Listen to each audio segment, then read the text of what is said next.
In case you're just joining us, our guest on this episode of Question Time is Professor Bola Akinterinwa, the Director General of Nigerian Institute of International Affairs. Don't go away.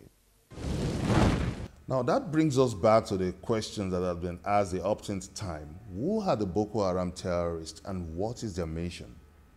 Logically, we can make a deductive answer. If the government, if our own PMB, President Muhammadu Buhari, is reported to be negotiating with the Boko Haramis, I don't think that you can negotiate with a spirit.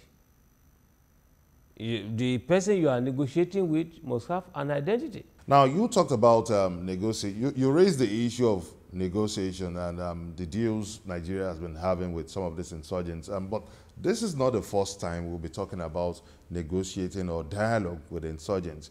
It will be recalled that some years ago we had a situation where the insurgents were reported to have said that except a prominent Nigerian leader would come to Saudi Arabia, that they would not dialogue with Nigeria.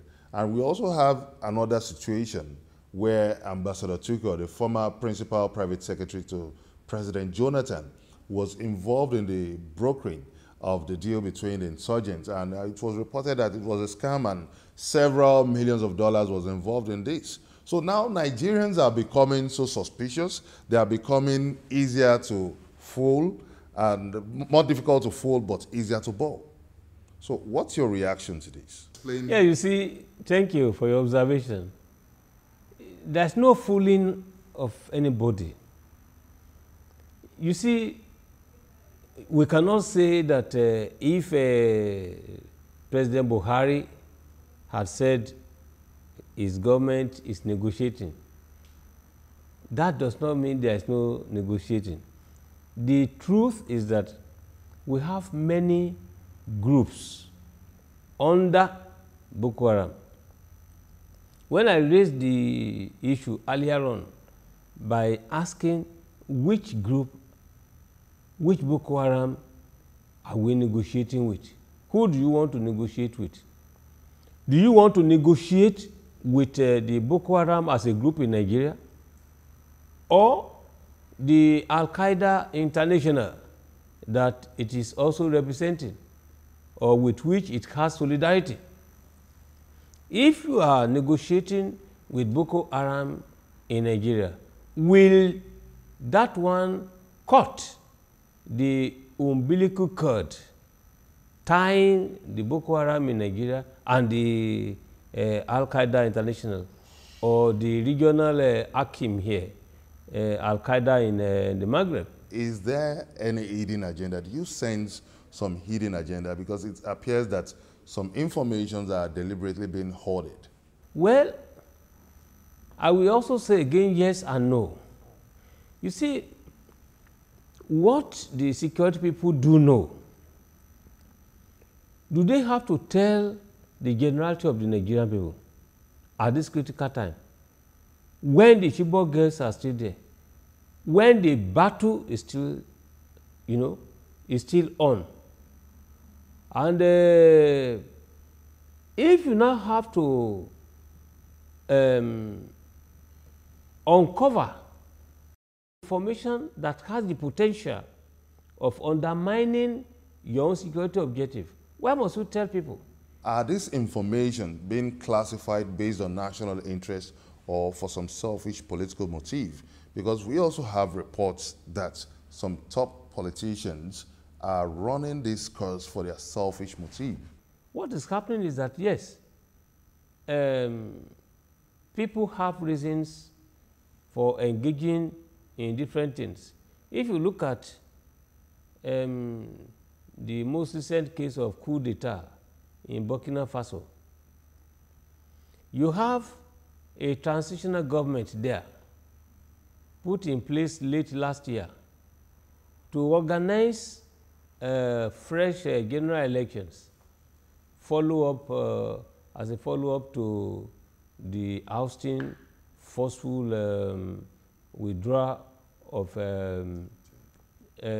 Blaise Compaoré last year. Now they set up a transitional government headed by Kafando. But what happened was that the politicians, all right, believed either to be holier than thou, required to provide orderliness, provide a conducive environment for the election, came up with a situation of non-inclusiveness. In the Electoral Act they adopted, they say that, look, all supporters of Blaise Compaoré, all right, should not be allowed. They are not eligible to contest elections. That was the basis upon which those people in that category, especially General Diendere, who was a close collaborator of Blaise Compaoré, said, look, why do you have to exclude us? What do you make of the recent Amnesty report indicting Nigeria's former service chiefs and some top military brass of war crimes in the campaign against Boko Haram insurgency? Now, if, for instance, you are able, you have the means, you have the camera, you have the surveillance to see how the Nigerian people were, the Nigerian military were violating, you should have been able to see as well how the Boko Haramis were killing people. Why wouldn't they know that they are throwing bombs and killing people here and there? Now there are reports here in Abuja in 2 different places, just yesterday, 2 days ago, everywhere. Amnesty International will not see that. It is only what the Nigerian military does that it will see. What type of report is that? And then, second problem there, why would you want to sanction the Nigerian military for defending itself against lawlessness, against the Boko Haramis? What type of report is that? So for us, if the Amnesty International in its report is drawing attention to the fact that these are anomalies on both sides, we can do it this way, we can do that one.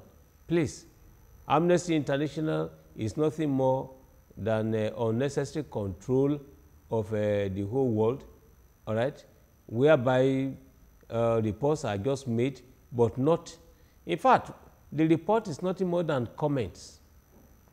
It's not based on any good analysis. Okay, if we are not going to get solution, like you mentioned that the Amnesty International is an instrument by world power to control the world, isn't it time we began to think of a homegrown solution now? And the question is, does the federal government have the political will to tackle this menace? Nigerian government is committed to fighting in all its ramifications terrorism. If the government, particularly PMB, if Buhari is not interested in this thing, why did he move the logistic headquarters near the battlefield? Now, let's quickly move from security issues to citizens' diplomacy now. We've had reported issues of xenophobic attacks, but now what would be your comment on the recent Hajj stampede in which recorded some number of Nigerian casualties? I expected the Nigerian government not simply to express condolences, etc. No. The international responsibility of Saudi Arabia as a country, as a government, as a people, should be called to question. International responsibility. What does it mean? You see, there's no year you don't have all these problems, stampede, one incident on the other, and people dying.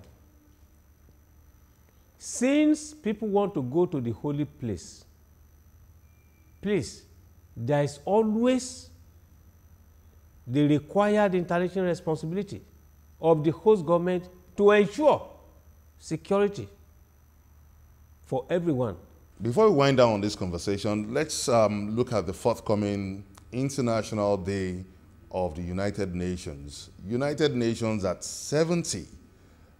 Now, they've been coming up with several themes, but at this point, the big question is the UN still relevant? Based on its theme, saving succeeding generations from the scourge of war. Well, we've been having wars all over the globe. Is it still relevant?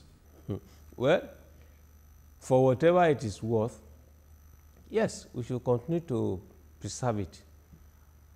The issue is whether the United Nations will ever be in the position to prevent a new scourge of war is the issue. It's a matter of debate. Professor Bola Akinterinwa, thank you very much for joining us on this episode of Question Time, and also for unraveling the intrigues and also the power play in international politics, and also bringing up so much insight into Nigeria's security situation. Thank you very much indeed, Professor Bola Akinterinwa. Thank you. All your questions are very thought-provoking. Thank you very much indeed. And that's as much as we can take on this episode of Question Time. You may also send us a comment on our various social media platforms showing on your screen. Join us next week on another exciting episode of Question Time on Channels Television. Many thanks for watching. I'm Benga Ashiru saying goodbye.